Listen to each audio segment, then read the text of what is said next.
Dikur, në vitet 90, ekspertët amerikanë me në kryet Henry Kissingerin thoshin që do jetë një tmerr për Amerikën dhe për perëndimin nëse arrihet aksi Moskë-Teheran-Pekin. Ato janë, le të themi, një aks, po është një aks shumë i dobët.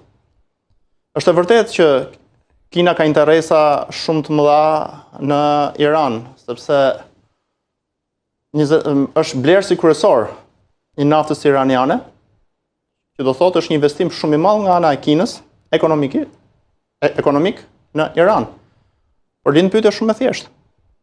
Amerikanët kanë 10 javë, kjo besoj është java 11 që vjen, e bombardimeve të pikave strategjike të Iranit. Se nuk kanë ndaluar dot. Se Shtetet e Bashkuara të Amerikës për të sulmuar Iranin nuk kanë këshilluar me Kinën. Që do të thotë, një shtet kur ka fuqi, vepron dhe pikë. Nuk merr leje. Që do të thotë, Kina për momentin që po flasim nuk e ka ende atë fuqi. Dhe shifrat financiare e tregojnë fare mirë këtë.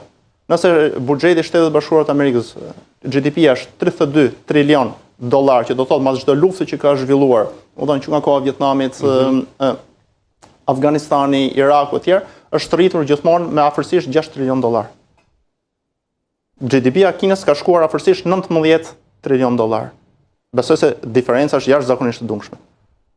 E ka gati 500 miliard dollar më shumë se sa Bashkimi Evropian i gjithë së bashku, Kina, prandaj është fuqia e dytë ekonomike e botës, por është shumë larg Shtetet e Bashkuara të Amerikës.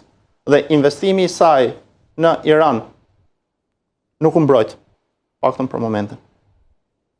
Sepse që të mbrosh investimin tënd, sigurisht i hyn në luftë.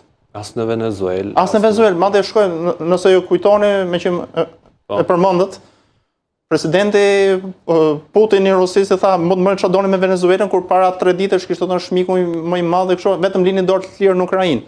Domethënë e shiti sa hap e mbyll syt, që do thotë mes këtyre vendeve nuk ka partneritet logjik tregtar. Ka vetëm marrëdhënie individuale sipas interesave të liderëve. Dhe ky është dallimi i madh me perëndimin. Perëndimi kur ka marrëdhënie ka partnership. Nuk ka marrëdhënie personale mes liderëve. Ka partnership, ka interesa që bazohen në një partnership i mirë llogaritur, i mirë përcaktuar dhe me strategji të qartë. Interesat e autokracive, dhe ky është një leksion tjetër i çmuar i historisë, bazohen gjithmonë tek vullneti i udhëheqësve. Që do thotë kur ato udhëheqës bien, marrin me vete çdo gjë që kanë ndërtuar dhe prandaj ato vende duhet ta fillojnë edhe një herë çdo gjë nga e para.